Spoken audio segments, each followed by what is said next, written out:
Hello friends, welcome to HP study hub. आज दिनांक है 26 जनवरी। सो फर्स्ट ऑफ ऑल आप सभी को रिपब्लिक डे की ढेर सारी शुभकामनाएं। तो चलिए डिस्कस करते हैं आज के इस लेक्चर में 25 जनवरी और 26 जनवरी के daily current affair MCQs question को, जो आपके आने वाले किसी भी एग्जाम के लिए बहुत ही ज़्यादा इंपॉर्टेंट हैं। बट बिफोर वी गो, अगर आप हिमाचल प्रदेश के किसी भी कॉम्पिटिटिव एग्जाम की तैयारी करे हो तो परीक्षा ऐप लेके आया है आप सभी के लिए एक बेस्ट अपॉर्चुनिटी, जहां पे आप HP GOIT, HP constable, HP GK और एचपी टेट की टेस्ट सीरीज को परचेज करके अपने नॉलेज को इम्प्रूव कर सकते हो, एनहांस कर सकते हो। और फ्रेंड्स, आप इन सभी एग्जाम के लिए 2021 में एक सीरियसली वाला अटेम्प्ट देना चाहते हो तो आप इस टेस्ट सीरीज को जरूर परचेज करें। और यहाँ पे आपको एक्चुअल प्राइस पे करने की कोई आवश्यकता नहीं है। आप हमारा कूपन कोड STUDYHUB50 को इस्तेमाल करें और आपको मिलेगा फ्लैट 50% का ऑफ।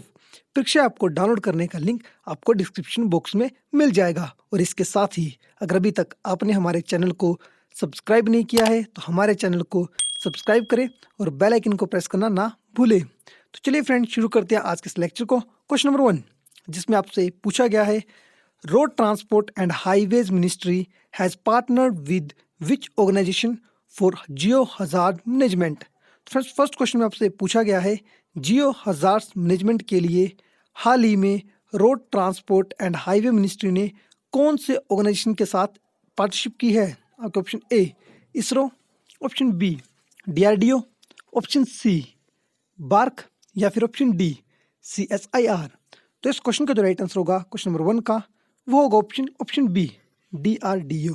तो हाल ही में road transport and highway ministry ने defence research and development organisation के साथ फ्रेंड्स एक पार्टनरशिप की है और इसके तहत उन्होंने एक मेमोरेंडम ऑफ अंडरस्टैंडिंग आपका साइन किया है न्यू दिल्ली में, ताकि स्ट्रेंथन किया जा सके, कोलैबोरेशन किया जा सके in the field of technical exchange and cooperation on sustainable Jio hazardous management. बता दूं, प्रेजेंट में road transport and highway minister हैं वो है नितिन गडकरी जी, और DRDO के जो चेयरमैन है प्रेजेंट में वो है जी सतीश रेड्डी। नेक्स्ट क्वेश्चन बात करें, क्वेश्चन नंबर 2, जिसमें आपसे पूछा गया है, Chintan Baithak in the brainstorming conference cum review meeting of which union ministry. Friends, हाल ही में चिंतन बैठक की आपको एक मीटिंग देखने को मिली होगी, तो आपने मुझे बताना है ये कौन सी यूनियन मिनिस्ट्री की एक ब्रेन स्टॉर्मिंग कॉन्फ्रेंस थी। आपके given option A the ministry of communication, option be the ministry of culture, option see the ministry of port shipping and waterways, या फिर option D the ministry of tourism. तो इस question का जो right answer है question number 2 का, वो है option see the ministry of port shipping and waterways की हाल ही में एक मीटिंग थी जिसका नाम था चिंतन बैठक। और फ्रेंड्स, ये मीटिंग आपकी हेल्ड की गई है कच्छ, गुजरात में। आप इस स्टेट का नाम भी याद रखें, ये मीटिंग हेल्ड की गई है कच्छ, गुजरात के रीजन में। तो गुजरात स्टेट में आपकी ये मीटिंग हाल ही में हेल्ड की गई है। और इसमें जो थे फ्रेंड, जो चेयरपर्सन है, major ports and official of the ministry will participate in the brainstorming conference. और यहाँ पे फ्रेंड्स इन्होंने बात की है कि किस तरह आइडियाज़ है जनरेट किए जा सके ताकि फाइनलाइज किया जा सके मैरीटाइम विजन 2030 को। तो इंडिया का जो भी मैरीटाइम विजन है 2030 तक, उसमें ये फ्रेंड्स इस मीटिंग के अंदर उसको फाइनलाइज करने की बात की गई है। और साथ में इस मीटिंग के अंदर बात की जाएगी कि किस तरह जो है इंडिया के अंदर इंप्रूव किया जा सके पोर्ट परफॉर्मेंस को, infrastructure and ease of doing business को। तो काफ़ी इंपॉर्टेंट मीटिंग थी। आप इस मीटिंग का नाम याद रखें जिसका नाम था चिंतन बैठक। तो फ्रेंड्स, आज का मेरा फर्स्ट क्वेश्चन आपसे ये रहा, आपने मुझे बताना है प्रेजेंट में the minister of port shipping and waterways कौन है। कृपया अपना जो आंसर है वो कमेंट बॉक्स में जरूर बताएं। The next question, question number 3, जिसमें आपसे पूछा गया है, which state amendment Lokayukta bill to make retired high court जज also eligible for the post of Lokayukta. Friends, कौन सी स्टेट ने हाल ही में अपने लोकायुक्त बिल में एक अमेंडमेंट किया है ताकि वो क्या कर सके, रिटायर्ड हाई कोर्ट जज को एलिजिबल कर सके for the post of Lokayukta. Option A Andhra Pradesh, Goa, Orissa या फिर वेस्ट बंगाल। तो इस क्वेश्चन का जो राइट आंसर होगा वो होगा option B, Goa is the right answer. आप देख सकते हैं बिजनेस स्टैंडर्ड का यहाँ पे एक आर्टिकल जहाँ पे लिखा है, the Goa note to amend Lokayukta new to make high court ex जज एलिजिबल। तो फ्रेंड्स, ये गोवा सरकार ने हाल ही में अपनी स्टेट लेजिस्लेटिव असेंबली में एक बिल पास किया है जहाँ पे उन्होंने अपने लोकायुक्त बिल में अमेंडमेंट करने की बात की है ताकि जो रिटायर्ड हाई कोर्ट के जज है वो भी बन सके एलिजिबल हो सके लोकायुक्त की पोस्ट के लिए। ठीक फ्रेंड्स, नेक्स्ट क्वेश्चन की बात करें, क्वेश्चन नंबर 4, जिसमें आपसे पूछा गया है India sign an agreement with which country for submarine rescue support and cooperation between the navies. तो फ्रेंड्स, इंडिया ने हाल ही में कौन सी कंट्री के साथ एक एग्रीमेंट साइन किया है जहां पे बात की गई है सबमरीन रेस्क्यू सपोर्ट की बिटवीन द नेवीज? आपके option A Japan, Singapore, France या फिर श्रीलंका। तो इसका right answer option B, Singapore is the right answer. आप देख सकते हैं यहाँ पे इंडिया टुडे का article, the Indian navy to rush in asset to help Singapore in case of submarine disaster. तो सबमरीन डिजास्टर से रिलेटेड जो भी प्रॉब्लम होगी या फिर नियर फ्यूचर ये दोनों कंट्रियां आपस में डिजास्टर से किस तरह उस प्रॉब्लम से निपटा जा सके, ये दोनों कंट्री जो मिलकर इसके ऊपर काम करेंगी। तो हाल ही में इन दोनों कंट्रियों ने मिलकर एक एग्रीमेंट पे साइन किए हैं, सिंगापुर एंड इंडिया ने। सिंगापुर की कैपिटल है सिंगापुर सिटी में, जापान की कैपिटल है टोक्यो में, फ्रांस की कैपिटल है पेरिस में और श्रीलंका की कैपिटल है श्रीजरवदनपुर कोटे में। The next question, question number 5, जिसमें आपसे पूछा गया है which public sector unit has join hands with Himachal Pradesh to improve telecom connectivity in the hilly areas. काफ़ी इंपॉर्टेंट क्वेश्चन फ्रेंड्स, अगर आप हिमाचल प्रदेश में के कॉम्पिटेटिव एग्जाम की तैयारी कर रहे हो तो काफ़ी इंपॉर्टेंट क्वेश्चन बनता है आपके लिए। तो जिसमें आपसे पूछा गया है कि कौन से पब्लिक सेक्टर यूनिट ने हाल ही में हिमाचल प्रदेश सरकार के साथ एक पार्टनरशिप की है ताकि वो इम्प्रूव कर सके टेलीकॉम कनेक्टिविटी इन दी हिली एरियाज। आपके option A PFC limited, option B power grid, option C REC limited या फिर ऑप्शन डी गेल लिमिटेड। तो इसका राइट आंसर है ऑप्शन बी पावर ग्रिड। आप देख सकते हैं यहाँ पे the power grid corporation of India limited एक आपकी एक पब्लिक सेक्टर अंडरटेकिंग है जो कि काम करती है under the ministry of power. इन्होंने हाल ही में एक एग्रीमेंट साइन किया है with Himachal Pradesh state electricity board ताकि वो फ्रेंड्स, और इस एग्रीमेंट के तहत जो मेन एम रखी गई है, मेन मोटो रखा गया वो है to provide telecom connectivity in the hilly areas of the state including Kangra, Una, Mandi, Kullu, Bilaspur, Sirmaur, Palampur and Sundernagar. तो फ्रेंड्स, एक काफ़ी इंपॉर्टेंट यहाँ पे पावर ग्रिड ने यहाँ पे एक एग्रीमेंट साइन किया है Himachal Pradesh state electricity board के साथ, और इनका जो मेन काम होगा वो ये होगा कि जो फेस कर रहे हैं limited telecom connectivity due to rough weather condition and landslide, उसको जो है इम्प्रूव किया जा सके स्टेट के अंदर। प्रेजेंट में हिमाचल प्रदेश के सीएम है जयराम ठाकुर। नेक्स्ट क्वेश्चन की बात करें, क्वेश्चन नंबर 5, जिसमें आपसे पूछा गया है who has been given the additional charge of AYUSH ministry. तो कौन से मिनिस्टर को हाल ही में एडिशनल चार्ज दिया गया है आयुष मिनिस्ट्री का? आपके ऑप्शन ए पीयूष गोयल, प्रकाश जावड़ेकर, किरण रिजिजू या फिर ऑप्शन डी डॉक्टर हर्षवर्धन। तो इसका जो राइट आंसर है क्वेश्चन नंबर 5 का वो है ऑप्शन सी किरण रिजिजू। फ्रेंड्स, हाल ही में यूनियन मिनिस्टर ऑफ किरण रिजिजू को हाल ही में एक्स्ट्रा और एडिशनल चार्ज दिया गया है आयुष मिनिस्ट्री का, और ये इन्हें जो है एडिशनल चार्ज इसलिए दिया गया है क्योंकि हाल ही में एक रोड एक्सीडेंट में बुरी तरह से जख्मी हुए थे आयुष मिनिस्टर जिनका नाम है श्रीपद नायक, और हाल ही में फ्रेंड्स इनकी ट्रीटमेंट चली हुई है हॉस्पिटल में, और ये तब तक यानी कि किरण रिजिजू जी तब तक इस एडिशनल चार्ज को संभालेंगे आयुष मिनिस्ट्री के जब तक कि श्रीपद नायक जी ठीक नहीं हो जाते। तो आप इसे याद रखें, आपसे एग्जाम में पूछा जा सकता है। द नेक्स्ट क्वेश्चन नंबर 6, जिसमें आपसे पूछा गया है which states chief minister launch अवलोकन सॉफ्टवेयर। तो कौन सी स्टेट के चीफ मिनिस्टर ने हाल ही में लॉन्च किया है अवलोकन सॉफ्टवेयर? आपके option A Telangana, option B Karnataka, option C Maharashtra या फिर ऑप्शन डी केरला। तो इसका राइट आंसर है B Karnataka is the right answer. तो हाल ही में कर्नाटका के चीफ मिनिस्टर जिनका नाम है BS येदियुरप्पा ने लॉन्च किया है अवलोकन सॉफ्टवेयर। और फ्रेंड्स, ये सॉफ्टवेयर में इसके तहत जो मेन काम किया जाएगा वो होगा, देखिए हर डिपार्टमेंट के कोई भी मिनिस्ट्री के डिपार्टमेंट ने जो भी काम चलाए हुए हैं अपने ग्राउंड लेवल पे, उनको जो है उसका जो डाटा है वो ईजिली और प्रॉपर वे से गवर्नमेंट तक पहुंच सके, उसलिए जो है ये आपका अवलोकन सॉफ्टवेयर चलाया गया है। सिंपल और साधारण शब्दों में समझे तो फ्रेंड्स सिंगल विंडो क्लियरेंस आप इसे बोल सकते हैं कि एक सिंगल विंडो के प्लेटफॉर्म पर गवर्नमेंट जो है एक्सेस कर पाएगी और डाटा को देख पाएगी जो भी गवर्नमेंट ने अभी तक अपना अमाउंट सैंक्शन किया है या फिर एक्सपेंडिचर की है एक पर्टिकुलर प्रोजेक्ट के ऊपर। काफ़ी इंपॉर्टेंट है आपका सॉफ्टवेयर, आप याद रखिए, ये लॉन्च किया हाल ही में कर्नाटक सरकार ने।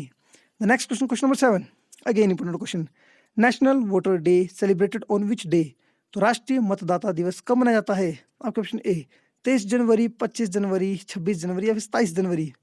सो आई होप आपने इस क्वेश्चन को अटेम्प्ट कर लिया होगा, और इसका जो राइट आंसर है वो है ऑप्शन बी 25 जनवरी को हर साल सेलिब्रेट किया जाता है राष्ट्रीय मतदाता दिवस। फ्रेंड्स, ये जो सेलिब्रेट करना स्टार्ट किया गया था ऑन 26 जनवरी 2011 को, क्योंकि फ्रेंड्स इस दिन जो था 26 जनवरी 1950 को सेटअप की गई थी हमारी election commission of India. Friends, इस साल जो था यानी कि 2021 में हम सेलिब्रेट कर रहे थे 11th नेशनल वोटर डे, तो काफ़ी इंपॉर्टेंट बन जाता है आपके लिए। और सबसे ज़्यादा इंपॉर्टेंट होती है उस दिन की थीम। तो नेशनल वोटर डे की जो थीम है वो है making our voters empowered, vigilant, safe and inform. काफ़ी इंपॉर्टेंट ये थीम है, आप इस थीम को याद रखिए। The next question, question number 8, again important question. The national girl child day celebrated on. आपने मुझे बताना है राष्ट्रीय गर्ल चाइल्ड डे कब मनाया जाता है। आपके ऑप्शन ए 11 अक्टूबर, 23 जनवरी, 25 जनवरी या फिर ऑप्शन डी 24 जनवरी। तो इसका जो राइट आंसर है वो है option D 24 January is the right answer. तो हर साल 24 जनवरी को सेलिब्रेट किया जाता है as a national girl child day. और ये जो फर्स्ट टाइम इनिशिएटिव स्टार्ट किया गया था बाय 2008 में bye the ministry of women and child development. फिर बात करूँ इंटरनेशनल गर्ल चाइल्ड डे की, तो वो सेलिब्रेट किया जाता है हर साल 11 अक्टूबर को, आप इसे भी याद रखिए।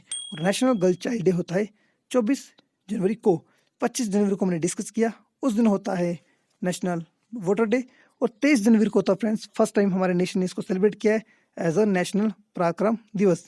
सुभाष चंद्र बोस की बर्थ एनिवर्सरी को सेलिब्रेट किया जाता है 23 जनवरी को as a national Parakram Diwas. The next question, question number 9, who is known as man of blood and iron.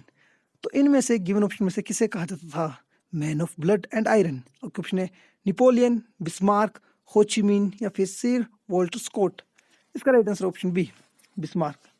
तो इसका जो राइट आंसर होगा ऑप्शन बी बिस्मार्क को कहा जाता था मैन ऑफ ब्लड, क्योंकि फ्रेंड्स इनकी जो ग्रेट वॉर पॉलिसी और इनकी जो आयरन विल थी, इसीलिए इनको कहा जाता था man of blood and iron. The next question, question number 10, which is considered as oldest civilisation of the world.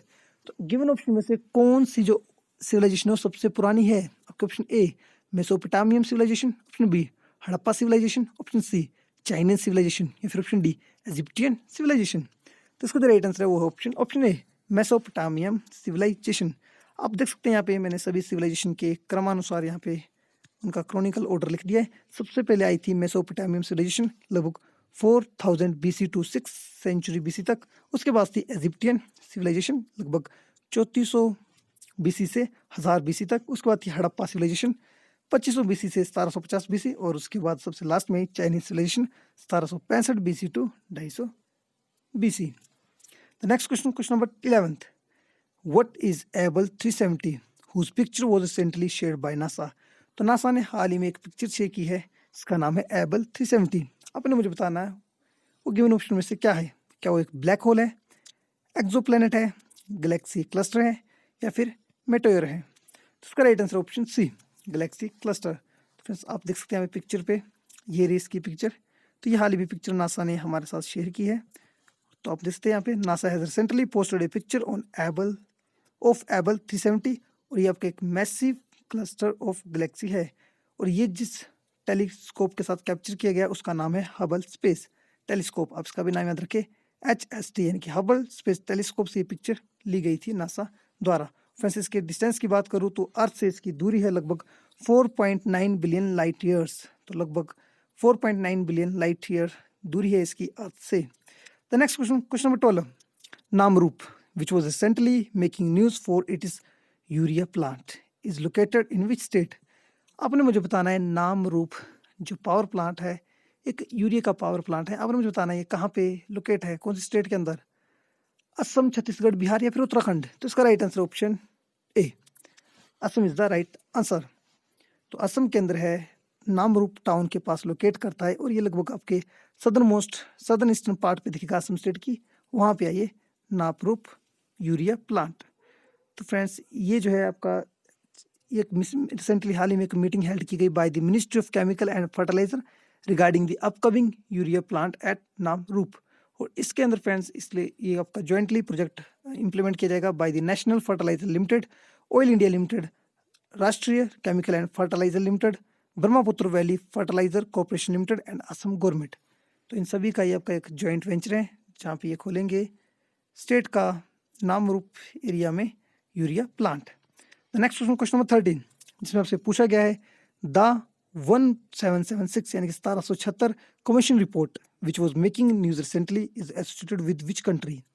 तो ये आपको रिपोर्ट का नाम दिख रहा होगा अपनी स्क्रीन पे, जिसका नाम है 1776 कमीशन रिपोर्ट। ये कौन सी कंट्री की हाल ही में न्यूज़ में एक रिपोर्ट थी? और क्वेश्चन है जापान, चाइना, यूनाइटेड स्टेट्स या फिर जर्मनी। तो उसका जो राइट आंसर है वो है ऑप्शन सी, यूनाइटेड स्टेट्स। तो हाल ही में यूनाइटेड स्टेट ने एक 1776 कमीशन रिपोर्ट जो अभी हाल ही में अपनी पब्लिश की है। और फ्रेंड्स, ये जो इनिशिएटिव था इस रिपोर्ट का वो था लिया गया था by the USA president Donald Trump द्वारा सितंबर लास्ट ईयर में।